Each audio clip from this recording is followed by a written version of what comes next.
राम राम भाऊ सत्यवान. राम राम भाऊच राम राम. यावेळी कोणती शेती करणार आहे? मी यावेळी धानाची सरळ पेरणी करणार आहे सतपाल. हाची सरळ पेरणी तर कधी नाही केली आम्ही. भाऊ नवीन आहे हे. यावेळी पूसा संस्थानात ट्रेनिंग घेऊन आलो होतो, तर त्यांनी 2 बियाणं खूप छान दिली आहेत. जे आपल्याला तण नेहमी त्रास देत होते ते यामध्ये नाही करत. काय येडं बनवतोय भाऊ? ये भाऊ अमित, इतके खटाटोप आपण करू तर यात सगळी जमीन आणि पैसे दोन्हीही खराब होऊन जातील. पैसा खाटाटोपात नाही लागणार. हर्बिसाइड लावताच हा सगळा अडथळा नष्ट होऊन जाईल आणि धानाचे काही नाही बिघडणार. आणि याचे कित्येक फायदे पण आहेत. एक तर 30-35% पाणी वाचते आणि याचबरोबर जी लेबरची समस्या होती, गेल्या वर्षी माझी नर्सरी 40 दिवसाची झाली होती पण लेबरच नाही मिळाले. आणि याच्या बरोबर सरळ सिंचन नाही, लेबरची गरज, त्याचबरोबर ग्लोबल वॉर्मिंग पासून पण वाचवते. जे आपण पाण्यात कुटू करून रोटावेटर चालवत होतो त्यात मिथेन सारखी खूप विषारी गॅस निघत होती, त्यापासून पण आराम मिळेल. याचे खूप फायदे आहेत. याने तर खूप फायदा होऊन जाईल भाऊ. जर तुम्हाला आणखी जास्त माहिती घ्यायची आहे तर चला कृषी चौपाल मध्ये. तिथे खूप सगळे वैज्ञानिक बसले. चला भाऊ, चला ना. चला भाऊ चला. पहिल्यांदा मूग, नंतर धान, याला म्हणतात चतुर किसान. मी इथे ज्या जागेवर उपस्थित आहे इथल्या शेतकऱ्यांच्या मध्ये ही म्हण खूप लोकप्रिय आहे. पण ही म्हण केवळ म्हण नाहीये, या मागे निसर्गाचे एक विज्ञान लपलेले आहे. ते असे की मूग डाळीचं पीक आहे जे की मातीत नायट्रोजनला फिक्स करते, जे धानासाठी पोषक तत्व उपलब्ध करवते. तर ही होती निसर्गाच्या विज्ञानाची गोष्ट.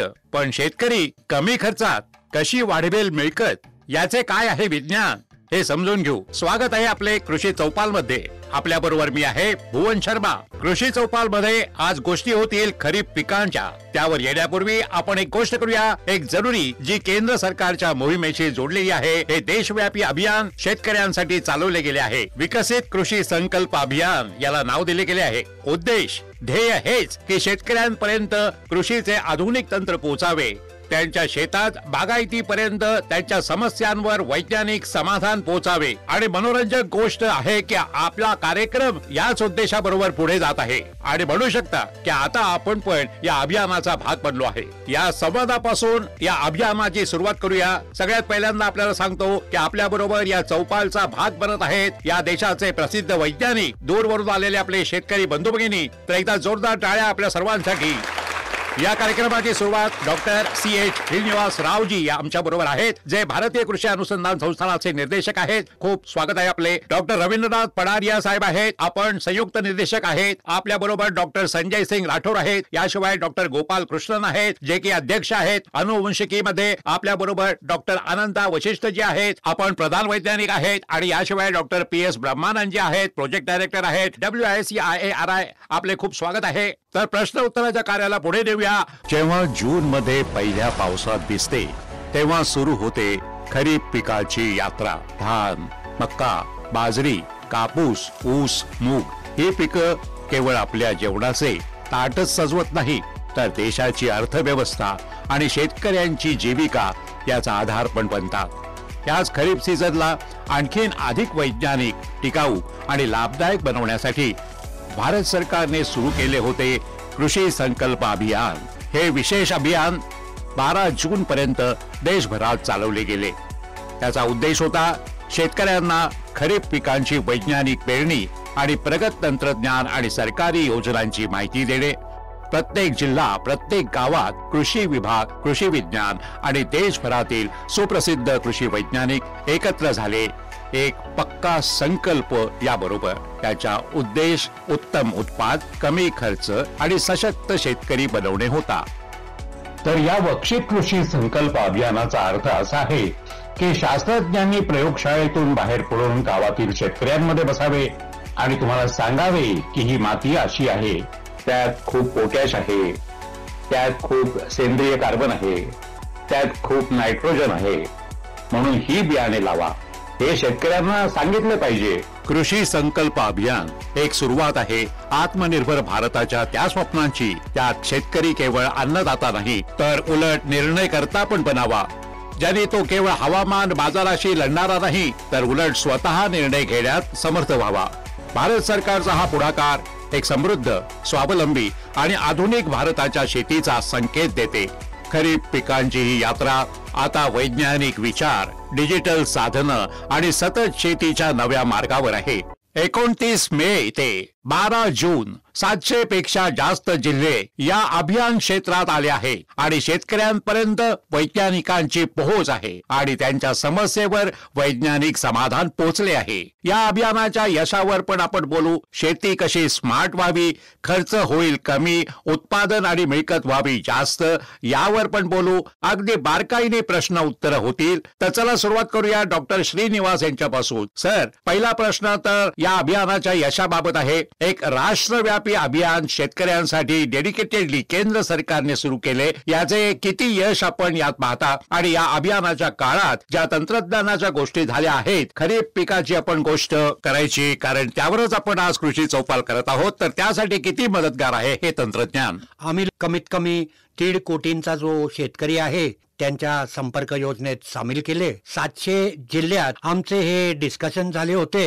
ही नवी बियाणे कशी यूज केली पाहिजेत. जो पाऊस आहे थोडा लवकर येणार आहे, त्यानुसार आपण लोक जे बियाणे आहे, बीज आहे, त्याचे तंत्र कसे करायचे ते सांगितले गेले. अँड याचबरोबर पूर्ण देशात जे जलवायू परिवर्तन आहे त्या समस्यांचा चॅलेंज पण आहे. त्याच्या अनुकूल आपण लोकांनी कसे पुढे गेले पाहिजे ते पण आम्ही लोकांनी डिस्कस केले होते. जे गरजेपेक्षा जास्त खत टाकतात ते जास्त न टाकता सॉइल हेल्थ कार्ड बेसिसवर आम्ही लोक परीक्षण करून कुठपर्यंत आपण खत टाकलं पाहिजे. कीटक वगैरे असतात जे integrated pest management, disease management, गाई बकऱ्या बरोबर आहेत, जे फीडर क्रॉप्स बरोबर, फिशरीज बरोबर आहे, जे पोल्ट्रीचे आहे, सगळे आम्ही लोकांनी डिस्कशन केले.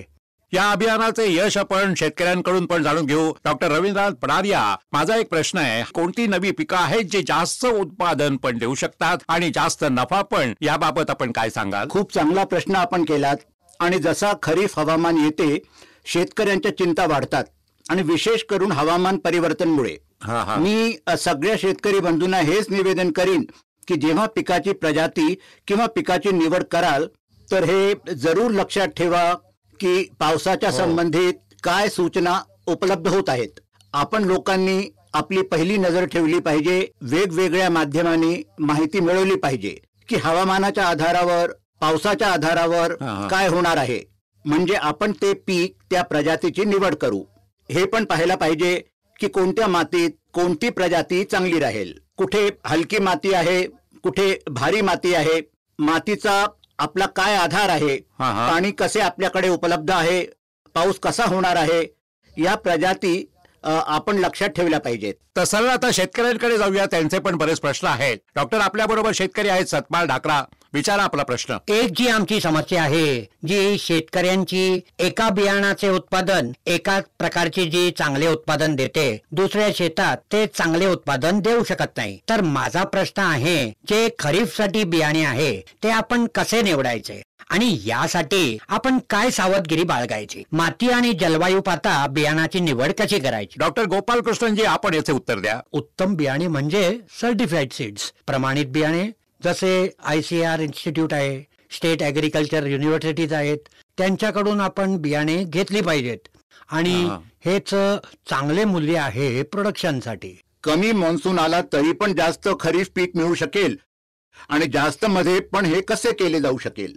या प्रश्नाचे मला वाटते डॉक्टर अनंतजी आपण जास्त याचे चांगले उत्तर देऊ शकाल. आपलं जून ते सप्टेंबर पर्यंत मान्सूनचा काळ चालेल आणि मान्सून मध्ये आपण पाहता की कधी खूप जास्त पाऊस होऊन जातो तर कधी कमी होऊन जातो. आणि यावेळी आनंदाची गोष्ट आहे की जो भारत मौसम विज्ञान विभाग आहे यांनी साधारण मान्सूनचे प्रेडिक्शन केले आहे आणि जो फोरकास्ट केला आहे यावेळी तो पाऊस होईल जो सामान्य राहील. आणि जसा आपला मध्य भारत आहे किंवा दक्षिण भारत, प्रायद्वीप भारत आहे तिथे सामान्यपणे जास्त पाऊस होईल, पण जो आपला उत्तर पश्चिमचा भाग आहे इथे सामान्य पाऊस होईल. तर आता जसं आपल्याला असं कळाले की येणारा पाऊस मध्ये जे आहे आपला मान्सूनी पाऊस आहे तो चांगला होणार आहे. तर यासाठी सगळ्यात पहिल्यांदा होते की आपल्याला पिकाची निवड करायची आहे. जशी आपल्याला कित्येक प्रकारची पिकं लागतात, तर तुमचे धान्याची पिकं जशी आमची प्रमुख पिकं आहे, याशिवाय डाळीची पिकं आहे, भाज्यांसारखी पिकं आहे, तर याशिवाय कित्येक पिकं आहे ज्यांना आपण वॉटर लव्हिंग पीक म्हणतो. अशी ही पिकं आहे जे पाण्याबाबत खूप संवेदनशील आहेत, जशी आपली डाळीची पिकं असतात, भाज्यांसारखी पिकं, त्यांच्यासाठी आपल्याला आतापासून प्रबंधन करायचे आहे. कारण जो आपला पाऊस होत आहे ना,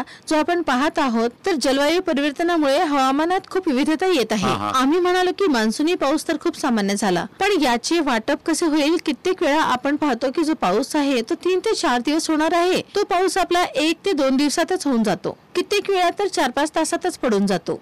त्याने काय होतं की वॉटर लॉगिंगची समस्या होते आपल्या शेतात. आणखी पण जी पिकं आहेत, जसे आपले भाज्यांची पिकं लावले आहेत, अधिक पिकं आहेत, तर त्यात वॉटर लॉगिंगमुळे ते खराब होण्याची शक्यता होते. पेरणीनंतर आता तंत्रज्ञानावर पण गोष्टी झाल्या पाहिजेत की कोणकोणती तंत्र आहेत ज्यांचा वापर करून शेतकरी आपले उत्पादन वाढवू शकतो. माती खूप महत्वपूर्ण भूमिका निभावते. तर जसा मातीमध्ये जे लवण असतंय त्याचा जो प्लांटची जरूरत आहे, जो पिकांची गरज पूर्ण करते. काही मातीमध्ये शेतकरी बंधू ज्या शेतांमध्ये जास्त होते, कमी होते, म्हणून आम्ही लोक सांगतो जे परीक्षण जरुरी केले पाहिजे. सॉइल हेल्थ कार्ड जसे मनुष्यासाठी हेल्थ किती जरुरी आहे, मातीची पण हेल्थ असणे जरुरी आहे. काय ताकद आहे त्याची, त्यानुसार आपण खत टाकली पाहिजे. नेहमी हेच होतं, आपण लोक काही टेस्टिंग न करता आपण लोक खूप जास्त नायट्रोजन टाकतो, युरिया टाकतो, झिंक पण असते, आयरन पण असते, बोरॉन पण असतं. तर परीक्षण केल्याने ही सुविधा होते की गरजेपेक्षा जास्त ते कमी करून जे मायक्रो न्यूट्रियन्स कडे लक्ष दिल्याने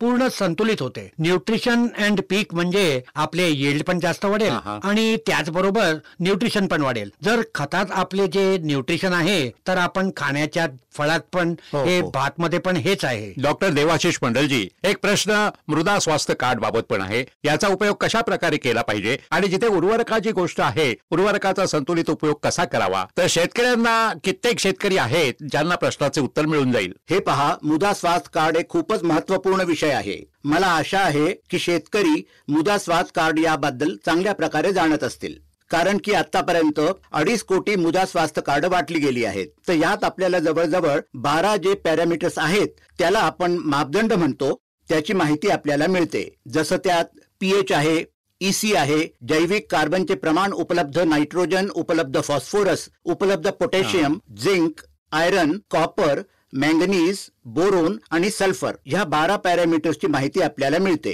तर त्यानुसार आपण जे पीक काढणार आहोत तर त्याचे उत्पादन उत्तम करण्यासाठी त्याची जी मागणी आहे, तर ती जी जमीन आहे, शेत जमीन आहे, त्यात आपण कोणची फसल घेणार आहोत, कारण वेगवेगळ्या पिकांची मागणी वेगवेगळ्या प्रमाणात असते. जे उर्वरक आहेत त्यांचे जर व्यवस्थापन कराल तर आपला खर्च पण त्या हिशोबाने कमी राहील आणि उत्पादन चांगले येईल.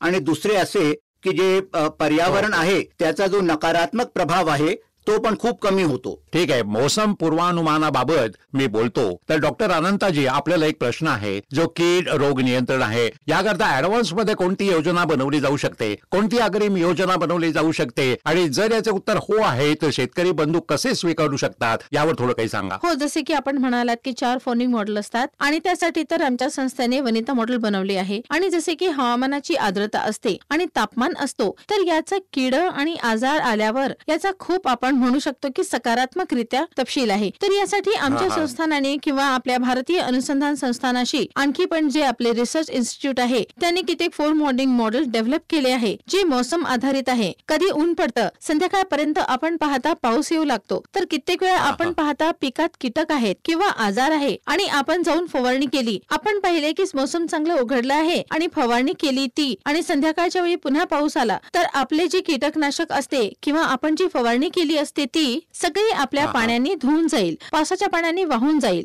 मेघदूत ऍप आहे जो आमचा भारतीय कृषी अनुसंधान परिषद आणि भारत मोसम विभागाने IMD जो आहे यांनी एकत्र मिळून बनवला आहे. तर मेघदूत ऍप जो आहे आपण आपल्या मोबाईल मध्ये डाउनलोड करा आणि यात आपल्याला मोसम पूर्वानुमानाची माहिती तर मिळेलच, आणि हवामानाच्या आधारित आपल्या शेतीची काय कामं करायची आहे, मग ती किडे आहेत किंवा आजार होत आहेत किंवा याचा काय उपचार आहे किंवा काय उपाय करायचा आहे, ती सगळी माहिती आपल्याला यातूनच मिळून जाईल. बिलकुल, आणि याच विज्ञानाची गोष्ट आपण पुन्हा पुन्हा करत पण आहोत, आणि ही पण एक वैज्ञानिक उपलब्धी आहे की आपण एक असा ऍप डेव्हलप केला आहे जो की शेतकऱ्यांना मोसमचा पूर्वानुमान सांगतो, ज्याने तो आपली नांगरणी, पेरणी आणि रोपणी करू शकतो मोसम पाहून. अनंताजी, खूप खूप धन्यवाद आपल्या या उत्तरासाठी. पण कीटक रोग नियंत्रण एक खूप मोठा मुद्दा आहे आणि शेतकऱ्यांच्या मनात याबाबत खूप सगळे प्रश्न आहेत. असेच एक शेतकरी शिवराज, आपला प्रश्न विचारा. जो हवामानाचा बदलाव आहे, तर जी आपले पारंपरिक औषध चालू आहे तर ते असर कमी करत आहे. याचा दुसरा वैज्ञानिक उपाय आहे. औषधं कमी असर करतात. डॉक्टर सुरेश, जर आपण याचे उत्तर देऊ शकाल तर छान होईल. पुष्कळ वेळा आम्ही शेतकऱ्यांना सांगत असतो की हे औषध वापरा, आणि मग ते म्हणतात की याने जर कंट्रोलच होत नाही, तर यासाठी नेहमी आपण रसमय कीटक प्रबंधन स्वीकारले पाहिजे. रसमय कीट प्रबंधनात आम्ही काय करतो की प्रत्येक गोष्टीत जर पहिल्यापासून आपण कोणते पीक घेणार आहोत आणि त्यावर कोणते कीटक येऊ शकतात याची पूर्ण माहिती पहिल्यांदा घेतो. आपण ती पूर्ण माहिती घ्यायची आहे. त्या कीटकाचे जीवनचक्र कसे आहे आणि मग त्याचे प्रबंधन वैज्ञानिकांनी कसे सांगितले आहे ही पहिल्यांदाच माहिती घेतली पाहिजे. हे त्यात आहे जेव्हा आपण शेताची तयारी करतो तिथून स्टार्ट होते की शेताची तयारी कशी केली पाहिजे.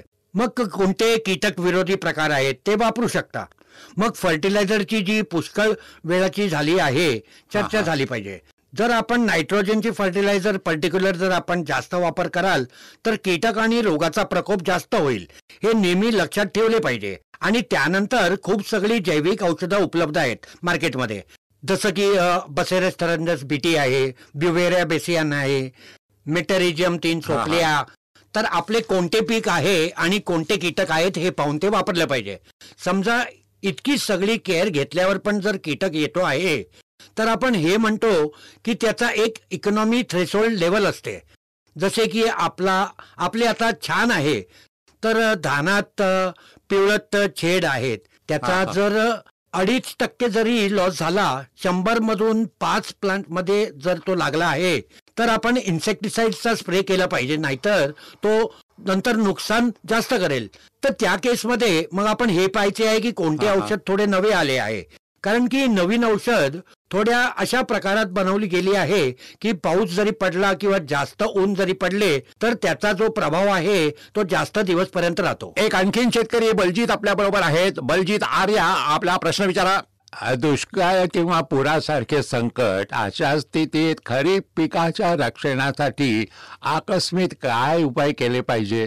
जे दुष्काळ प्रभावित क्षेत्र आहे तिथे आपण आकस्मिक पीक प्रणाली, ज्यामध्ये जी योजना दिली आहे, जसे की दुष्काळ जर 2 आठवड्यापूर्वी येईल किंवा 2 आठवड्यानंतर येईल, वेगवेगळ्या वेळी येईल, पाऊस होत आहे पण खूपच विविधता आहे त्याच्यात, तर ह्यासाठी ते लक्षात ठेवून काय करायचे आहे, प्रणाली आहे पण काय आहे की ती त्याबरोबर आपल्याला इनपुट्स न रेडी ठेवायचे आहे. जसे की त्यावेळी जी व्हेरायटी पाहिजे, त्याचा मंजी पाहिजे, बियाण पाहिजे, तर या सगळ्यांना आम्ही कम्युनिटी नर्सरीच्या हिशोबाने, कारण की पहिल्यापासूनच रेडी होऊ नाही झाला तरी पण नष्ट होते, तर काही पर्सेंटेज ह्यासाठी आपण कम्युनिटी नर्सरी पद्धतद्वारे त्यांना शेतकरी बंधू संघटनाच्या हिशोबाने ते करू शकता. हे खूप चांगल्या प्रकारे सहकार पद्धतीने खूप छान चालेल. दुसरे असे आहे की जसे आपण पाण्याचे स्टोरेज वाढवायचे आहे तसे वाढवू. काही शेतकरी बंधूंना काही स्ट्रक्चर नाही करू शकणार, त्यांना तर मातीत मॉइश्चर वाढवायचे आहे, तर त्यात मल्चिंग पद्धती आहे. आजकाल आपण भारत सरकारतर्फे नॅचरल फार्मिंगचे जे त्याचे महत्व त्याबद्दल चांगल्या प्रकारे सांगितले जात आहे. नैसर्गिक शेतीमध्ये जमिनीची पाणी धारण करण्याची क्षमता टिकून राहते. हे आपण विशिष्ट हवामान विभागांमध्ये आणि उच्च मूल्यांच्या पिकांसाठी अंमलात आणायला हवं. जलसाठ्यानंतर पाण्याचा वापर कार्यक्षम करण्यासाठी आपण ठिबक सिंचन किंवा स्प्रिंकलर सिंचन सारख्या पद्धती वापरायला हव्यात, जशा की आपण आधी बोललो. आता पूर परिस्थितीबद्दल बोलूया. पूर आला तर महत्वाचं म्हणजे तो केव्हा येतो. जर पूर हंगामाच्या सुरुवातीला आला, म्हणजेच मान्सून सुरू झाल्यावर लगेच, तर शेतकऱ्यांकडे अजून भरपूर वेळ असतो. अशा परिस्थितीत आपण दीर्घ कालावधीची किंवा मध्यम कालावधीची पिकं घेऊ शकतो.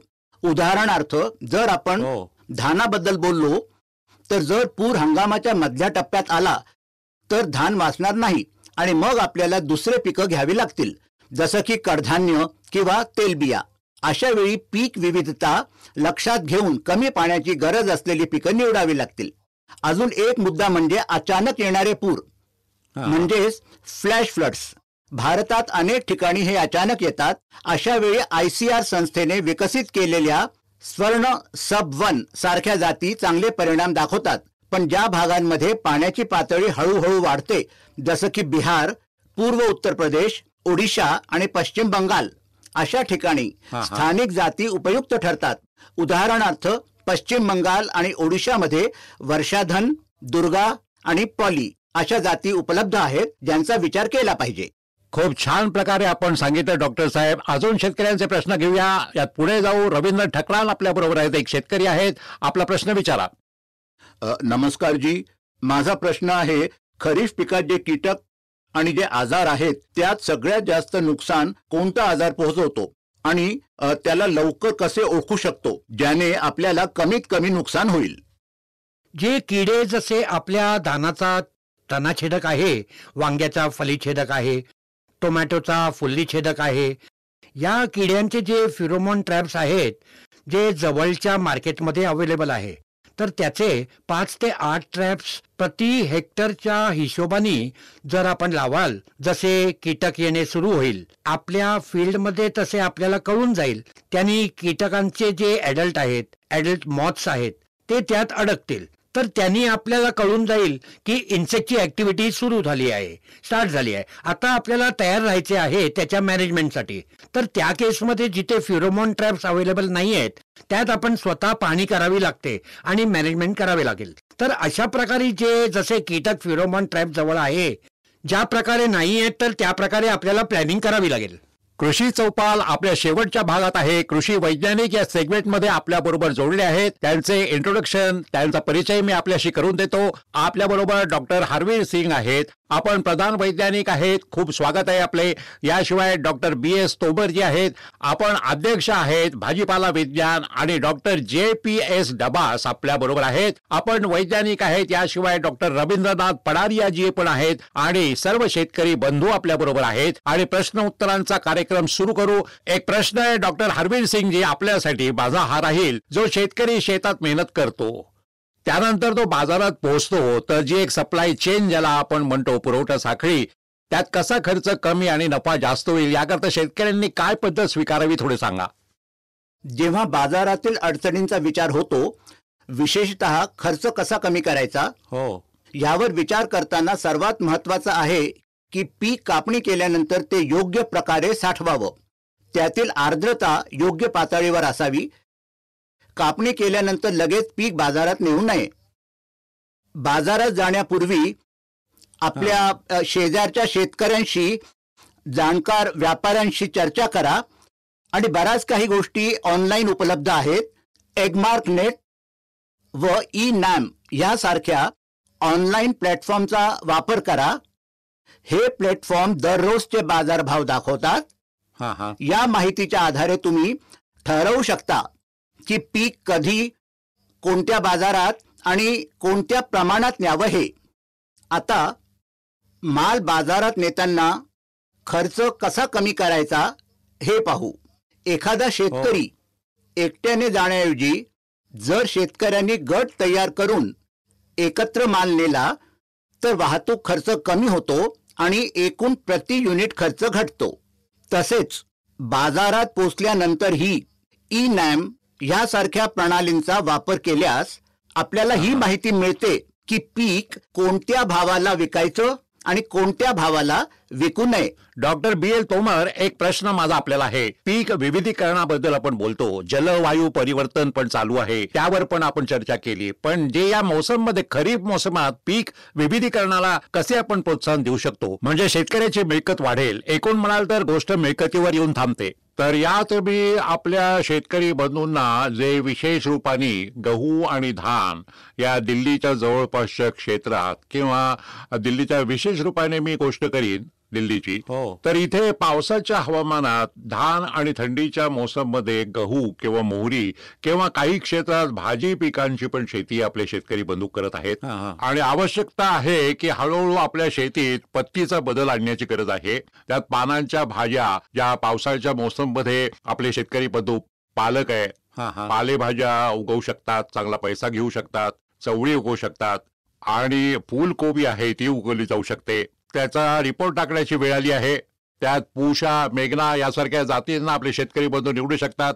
किंवा वांग्याच्या शेतीला आपल्या इथे प्रोत्साहन देऊ शकता आणि बागायती पिकं ज्याची मी चर्चा केली याची की अवधी आहे ती कमी असल्यामुळे शेतकरी कमी वेळात 2 पिकं घेऊ शकतात. जोपर्यंत आपण धानाचे 100, 120, 130 दिवस पीक घेतो तोपर्यंत आपण भाज्यांची 2 पिकं घेऊ शकता. तर विविधीकरण आपली आवश्यकता आहे आणि वेळेची मागणी आहे. आणि शहरी क्षेत्रात पण विशेष करून जे पॅरा अर्बन क्षेत्र आहे त्यात आपण बागवानी पिकांना स्वीकारण्याची आवश्यकता आहे. आमच्या बरोबर काही दुसरे शेतकरी पण आहेत, त्यांचा प्रश्न आपण घेऊया. शेतकरी कुलदीप सिंग आपल्या बरोबर आहेत. कुलदीपजी, विचारा आपला प्रश्न. माझा प्रश्न आहे की खरीप पिकामध्ये ट्रेडिंगसाठी शेतकऱ्याला कोणकोणता प्लॅटफॉर्म आहे आम्हाला सांगावे. जेव्हा बाजारपेठेचा विचार केला जातो तेव्हा आपल्याजवळ अनेक आधुनिक तंत्रज्ञान उपलब्ध आहे. त्यापैकी ई-नॅम अर्थात राष्ट्रीय कृषी बाजार हे एक महत्वाचं साधन आहे. तिथे नोंदणी करून तुम्हाला केवळ आपल्या जवळच्या मंड्यांचेच नव्हे तर संपूर्ण देशभरातील मंड्यांचे दर आणि इतर संबंधित माहिती मिळू शकते. याशिवाय अनेक खासगी कंपन्या शेतकऱ्यांसोबत कॉन्ट्रॅक्ट फार्मिंग, ज्याला अनुबंध शेती असेही म्हणतात, करतात. याचा मोठा फायदा असा आहे की तुम्हाला आधीच माहिती असते की तुमच्या उत्पादनाला कोणता भाव मिळणार आहे. त्यामुळे एका अर्थानं बाजारपेठेतील जोखीम बऱ्याच अंशी कमी होते, कारण तुम्हाला ठराविक भावाची हमी मिळालेली असते. एक आणखीन शेतकरी आहेत, ज्ञानसिंगजी आपल्या बरोबर. ज्ञानसिंगजी, आपला प्रश्न विचारा. सर, माझा प्रश्न आहे, खरीप पीक आपली वेगळी मिळकत कशी करू शकते? तर प्रश्न असा आहे की प्रत्येक शेतकऱ्याला आपल्या उत्पादनाला जास्तीत जास्त भाव मिळावा असंच वाटत असतो. पण असं कधी शक्य होईल? तेव्हा शक्य होईल जेव्हा आपले शेतकरी संघटित होतील, ज्याबद्दल डॉक्टर हरवीर सिंग यांनी सुद्धा आत्ताच बोललं. शेतकऱ्याने आधीच केलेला खर्च झाला आहे तो तर हवाच, पण आता नफा वाढवायचा असेल तर प्रक्रिया, मूल्यवर्धन, ग्रेडिंग आणि मार्केटिंग या गोष्टी महत्वाच्या ठरतात. उदाहरणार्थ, आपण खरीप हंगामाबद्दल बोलत आहोत तर शेतकऱ्यांना बियाण, खते, कीटनाशके खरेदी करावी लागतात. जेव्हा हे सर्व वेगवेगळ्या दुकानातून घेतले जाते तेव्हा त्यांना जास्त पैसे मोजावे लागतात. पण जर हे सगळं त्यांनी त्यांच्या फॉर्मर प्रोड्युसर ऑर्गनायझेशन, FPO, सहकारी संस्था किंवा शेतकरी क्लबाच्या माध्यमातून सामूहिकपणे खरेदी केलं तर त्यांना दर्जेदार आणि स्वस्त बियाण मिळेल. त्याचप्रमाणे कीटनाशकेही दर्जेदार व कमी किमतीत मिळतील. त्यामुळे जो नफा व्यापाऱ्यांकडे जायचा तो आता आपल्या FPO कडे येईल आणि हा लाभ सर्व सदस्यांमध्ये विभागले जाईल. याचा अर्थ 2 गोष्टी: तुमचा खर्च कमी होईल, तुमच्या उत्पादनाला चांगला दर मिळेल, आणि त्यातून अजूनही जास्त नफा घ्यायचा असेल तर काहीतरी नाविन्य करावं लागेल. आणि हीच आजच्या काळाची खरी गरज आहे. इथे आमच्या पॅनलमध्ये आपले एक्सपर्ट्स उपस्थित आहेत, त्यांच्याशी आपली ओळख करून देतो. डॉक्टर विश्वनाथजी आपल्या बरोबर आहेत. ते अनुसंधानात संयुक्त निदेशक आहेत. खूप खूप स्वागत आहे सर आपले. आणि एक प्रश्न माझा आपल्याला आहे, मार्केट पासून थोडा बाजूचा प्रश्न आहे, धानाबाबत प्रश्न आहे. जोने मेडिटेटची गोष्ट येते आणि या माध्यमाने धानाच्या ज्या नव्या प्रजाती आहेत, ज्या संस्थानाने डेव्हलप केल्या आहेत, त्याबाबत जर आपण आमच्या शेतकरी बांधवांना काही सांगाल तर चांगलं होईल. आता आपल्या जलवायू परिवर्तन एक खूप मोठी समस्या आहे आपल्या समोर. यामुळे आपलं पाणी ऑलरेडी खूप कमी झाले आहे. याशिवाय आपली सॉइल सॅलिनिटी, अल्कलिनिटी वाढते आहे. या सगळ्या समस्यांमुळे या सगळ्या पिकांची प्रोडक्टिव्हिटी कमी होऊन जाते. याकरता आम्ही नवा ब्रीडिंग मेथड यूज केला. आम्ही ब्रीडिंग करत आले आहे.